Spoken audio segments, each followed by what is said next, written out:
Chuck here from Sunshine Coast Native Bees. Just to fill you in a little bit on what I like to do. My hobby and passion at the moment is Australian native bees. I got my first hive from Chris Fuller up at Kin Native Bees, and that hive was an old English hive, which is a sort of a tiered, very pretty little hive. And at the moment I'm trying to copy that and make myself another one. One of the first things to do is to choose a good timber, one that's very dense and one that will withstand a lot of weather and all that sort of thing. So I got onto some pretty heavy duty cypress pine. It's not only great to work with, but it's got a wonderful smell. The fragrance is just unbelievable. But what we do is I've learnt to make up templates with these so that they all fit together.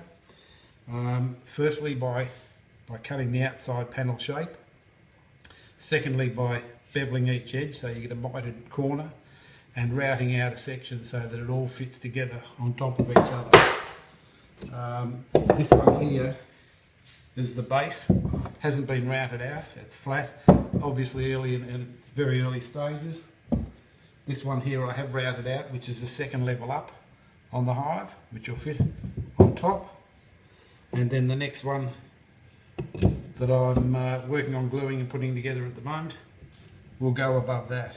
And then there will be a little pitched roof that sits over the top. It's a very cute little hive. Once you work out your pattern for hive and start putting it together, it's a whole lot of fun too. And I'll do a bit of a step-by-step on it and show you what we do as we go along. Great, thanks a lot.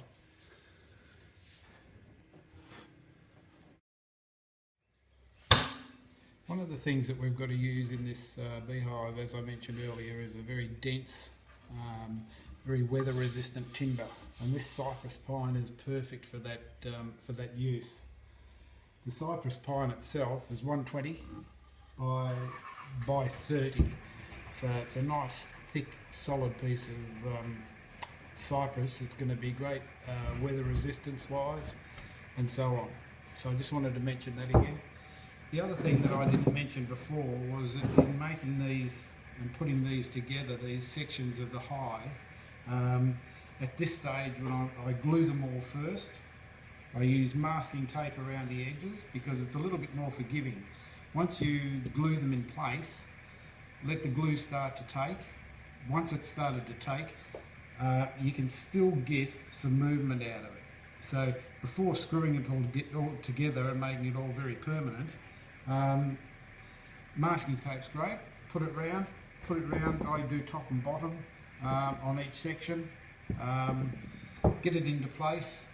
Get it where you're happy with the outside edges all mitering nicely, and then just let it sit. Let the glue do its job, and then once it's all adhered to itself, it's time to screw it all together. And we'll go through that together in the next little clip. Thanks for that.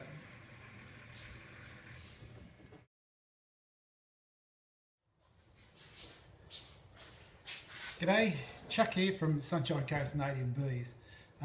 We've been going through, or I've been going through with you, the stages of putting together a Old English beehive for one of our Australian native bees.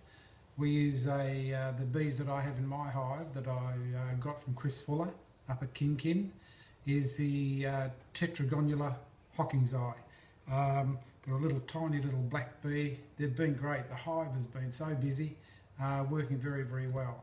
So what I've been inspired to do now is build my own hive, and we've been doing that in the last couple of sequences I've been showing you on how to put it together. The last sequence, I went through how you bevel all your edges, how we route out the base of the hive, the layers, just so that they all fit together nice and snug.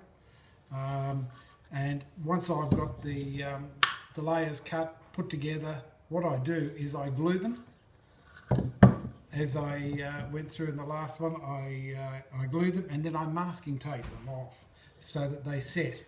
The reason for that is once they're set nice and tight, when you're screwing them, they don't move, you're not juggling things around. It's just a really neat, easy way of putting things together.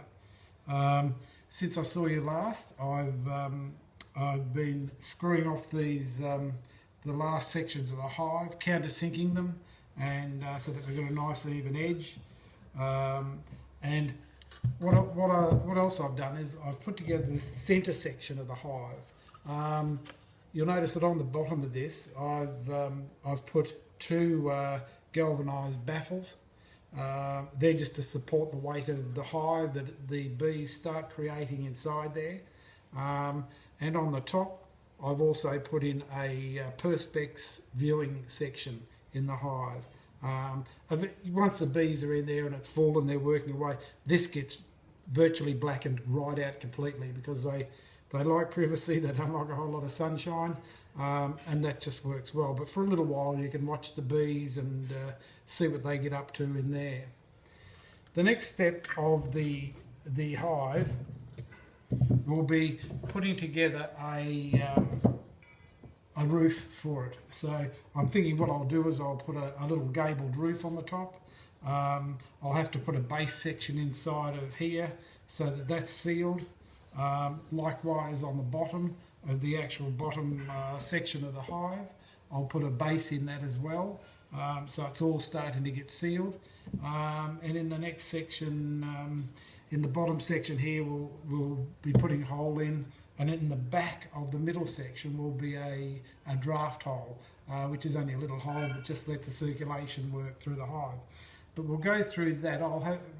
When I come back to you next time, I'll be up to the stage of having the roof ready to put on, and I'll go through that section with you then.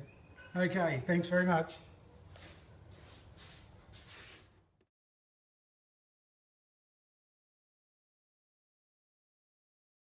Sunshine Coast Native Bees. It's been a while since we did the last video. We've done a few more things to the little hive since then. This is the base part of the hive, which I've now attached a stand to. I've made some little legs, and I've used the cypress pine for that, and I've attached them to the first section where the first part of the brood will sit for the bees. They'll come straight in from the entrance there. The second part that we've discussed before is the middle brood. That has the support bars in it which will stop the hive from slumping. And in the top section there's a little perspex viewing window with a gap for the bees to come up. They'll come up through that gap into this top section, and this top section is where the honey will be created by those wonderful little bees, and that sits on top.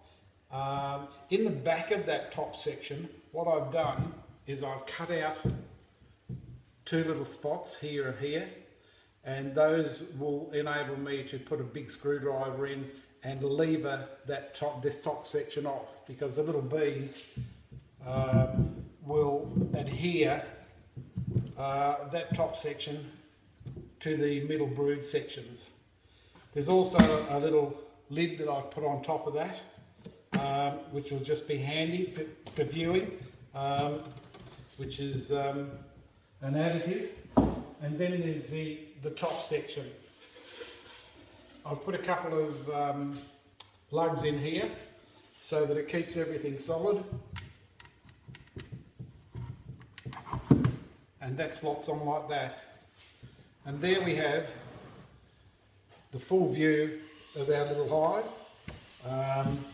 I plan in late spring, early summer to do what they call, or what I've read about as being a soft split, rather than breaking the hive apart and disturbing the two brooding sections. What I will do is, in the back of the hive, I've drilled a hole,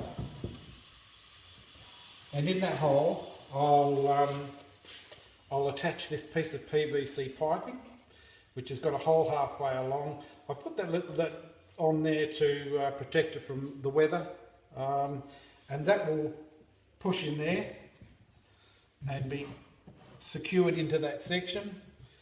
This will go into the front of my existing hive, and the two hives will then be linked by that pipe. That hole on the side of that PVC piping will be taped up until such time as the bees will come in from the existing hive through this pipe, and the only way that they can exit and get out into the garden is through the front of this new hive. And what they'll do is that they will, little bit by little bit over the few months, they'll start creating a new hive in the bottom, or a new brood in the sections of this new hive. I'll keep an eye on that, because I was watching YouTube, and I believe that once the brood gets to a certain stage and they start creating queen eggs in this new hive, I've then got to take the tape off the hole in this connecting pipe, because once the queen realises that there's another queen developing in this new hive, she becomes aggressive and she wants to get rid of that, so that she's the only queen.